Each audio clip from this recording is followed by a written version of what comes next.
बिस्मिल्लाहिर्रहमानिर्रहीम। अस्सलाम वालेकुम। कैसे हैं आप सब? उम्मीद करती हूँ आप सब बिल्कुल ठीक होंगे।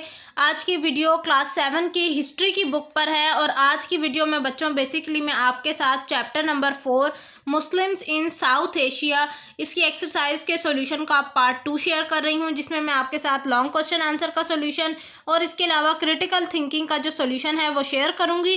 तो आप सब बच्चे पेज नंबर 80 को ओपन कर लें ताकि आप लोग भी मेरे साथ इस एक्सरसाइज को सॉल्व कर सकें और चीज़ों को बेहतर अंदाज में समझ सकें। फटाफट से पेज नंबर 80 को ओपन करें। चलिए स्टार्ट करते हैं। Evaluate the role of Mahmud Ghaznavi and sultan Muhammad Ghori for paving the way of Muslim rule in subcontinent. Mahmood Ghaznavi और सुल्तान मोहम्मद गौरी का क्या किरदार था मुसलमानों के लिए, कि उन्होंने किस तरह से मुसलमानों के लिए रास्ता बनाया ताकि वो बड़े सग़ीर पर राज कर सकें या हुकूमत कर सकें। तो इसका आंसर बच्चों आपने दो इसके पार्ट्स हैं, यानी एक पार्ट इसका 67 पेज पर है और एक 68 पर। पेज नंबर 67 को ओपन करें। यहाँ पर जो टॉपिक है ये Mahmud Ghaznavi invasion of South Asia.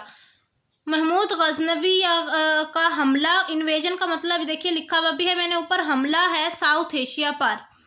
Mahmud Ghaznavi is considered among one of the mightiest king in the Muslims history.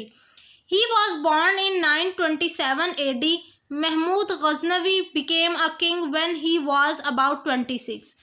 Mahmud's major role was in Afghanistan, but he added many other areas of South Asia to his empire. Mahmud Ghaznavi attacked and invaded South Asia about 17 times. Each time he emerged victorious because of his successful war strategies. ये आगे आपके पास महमूद गजनवी वाला passage जो आपने heading के साथ लिखना है। फिर जो है उसके बाद आपने लिखना है इसके मुतालिक गौरी के मुतालिक मोहम्मद गौरी। तो मोहम्मद गौरी का क्या है? Muhammad Ghori was the younger brother of the governor Ghaznavi Ghazna. He was determined to establish Muslim rule in South Asia. Ghori started his military expedition by capturing Peshawar. After several years of attempt, he defeated the ruler of Punjab, Khusro Malik, and anxious Punjab to the Muslim Empire. Historians agreed that the battles of Tran were the most difficult battles Sultan Ghori fought. It was because he had to fight against grand alliances of Rajput armies. ये आपने लिखना है सुल्तान मोहम्मद गौरी के बारे में, ठीक है। जब ये लिखेंगे ना तो ये चीज़ें आपने इनमें पॉइंट आउट करनी है। अब क्वेश्चन 2 की तरफ चलते हैं। क्वेश्चन 2 में पूछ रहे हैं how did the impact of battle of train change the history of India. जो ट्रेंच की जंग थी उसने इंडिया के ऊपर की तारीख को किस तरह से तब्दील किया, ये किस तरह से उसको बदल के रख दिया, ये क्या असरात छोड़े उसके ऊपर।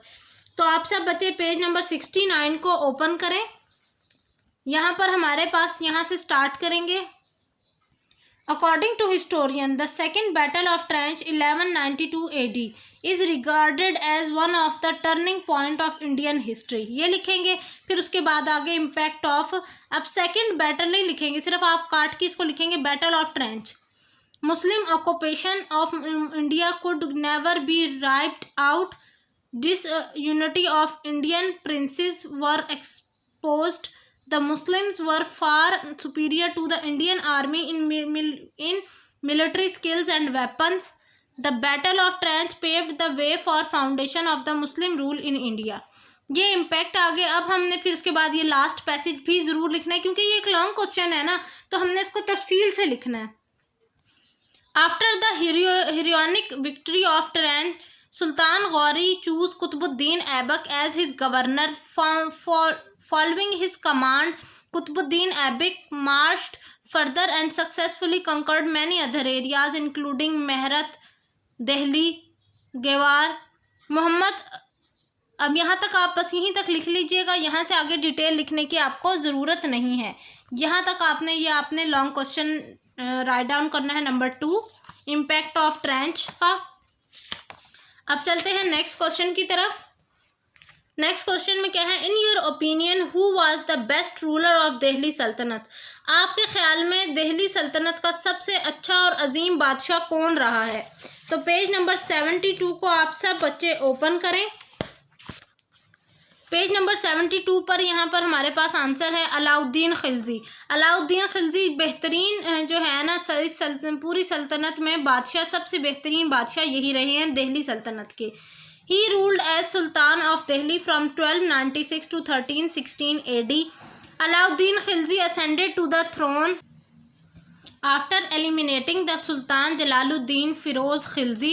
As a ruler, he proved himself to be one of the Indians' greatest warrior king and one of the world great military geniuses. ये इसका आंसर है अलाउद्दीन खिलजी का, पेज नंबर 72 पर। फिर अच्छा 73 के ऊपर जो मौजूद ये पॉइंट्स हैं, अगर आप ये राइट डाउन करेंगे तो बेहतरीन हो जाएगा। यहाँ से लिखना शुरू करेंगे, Alauddin Khilji planned to defeat the empire by formulating a strong and systematic frontier policies. ये 4 पॉलिसीज़ हैं जो आपने इसके अंदर राइट डाउन करनी है। अब हम चलते हैं नेक्स्ट क्वेश्चन की तरफ। नेक्स्ट क्वेश्चन क्या है, analyse the cause of downfall of Delhi सल्तनत। दिल्ली सल्तनत के ख़त्म होने की आपने वजूहात बयान करनी है। तो देखिए यहाँ लिखा हुआ है cause of downfall of Delhi Sultanat. इसका लॉन्ग क्वेश्चन यहाँ से शुरू करेंगे। There were many factors behind this downfall, few important one are as below. Number 1, no law of succession made the transition to throne a matter of conflict. Death of the sultan normally resulted in civil war. Point number 1. Point number 2, ये मतलब ये 6 के 6 points आपने इसके अंदर लिखने हैं। आप इसका स्क्रीनशॉट लेना चाहें तो ले सकते हैं। ये स्क्रीनशॉट वो बच्चे ज़रूर ले लें जिनके पास बुक अवेलेबल नहीं है, या उनके पास बुक है ही नहीं, अभी या मार्केट से उन्होंने बाय नहीं की। नेक्स्ट क्वेश्चन की तरफ चलते हैं, ओपन कर लेते हैं। नेक्स्ट क्वेश्चन हमारे पास अब आ रहे हैं क्रिटिकल थिंकिंग। क्रिटिकल थिंकिंग के अंदर हमारे पास 2 क्वेश्चंस हैं। एक है फॉर्मिंग ओपिनियन, अपनी राय का इजहार करना है, बनाना है। What were the most important thing which enable Muslims ruler to establish Muslim dynasty. वो कौन सी 4 अहम चीज़ें हैं जिनकी वजह से मुसलमान जो बादशाह हैं उन्होंने अपनी सल्तनतें कायम की या उन्होंने अपनी सल्तनतें बनाई। तो आंसर देखिए कुछ इस तरह है, the establishment of Muslim dynasties were enabled by several factor include number 1 military strength and conquest, यानी फतह। मुस्लिम rulers particularly in the earlier Islamic period posed strong military forces and employed effective strategies that led to successful conquest. उसके बाद है religious unity. Islam provided a unifying force and a strong sense of purpose motivating followers. Number 3 point, economic prosperity. Control over important trade routes and fertile land coupled with advancement in agriculture and commerce led to economic stability. ये 3 points हैं जो आपने इस question के answer में लिखने हैं। Next question देखिए, in which way was the ruler of Razia Sultan and Muhammad bin Tughlaq common. कह रहे हैं कि रज़िया सुल्तान और मोहम्मद बिन तुगलक जो थे वो दोनों किस हिसाब से एक जैसे थे, यानी उनकी क्या क्या चीज़ें सिमिलर थी उनके रूल में। आंसर देखिए, the rule of Razia Sultan and Muhammad bin Tughlaq shared some commonalities. Number 1 challenges to authority, both face significant internal challenges to their authority. और दूसरा है short lived rule and stability, यानी वो कम अरसा उन्होंने हुकूमत की है। Despite their efforts their regime were marked by considerable instabilities and were relatively short lived. ठीक है बच्चों, ये 2 पॉइंट्स आपने इसमें लिखने हैं। और ये थी मेरी आज की वीडियो। इंशाल्लाह मुलाकात होगी अब आपसे नेक्स्ट वीडियो में। तब तक के लिए मुझे इजाज़त दीजिए। अल्लाह हाफिज़।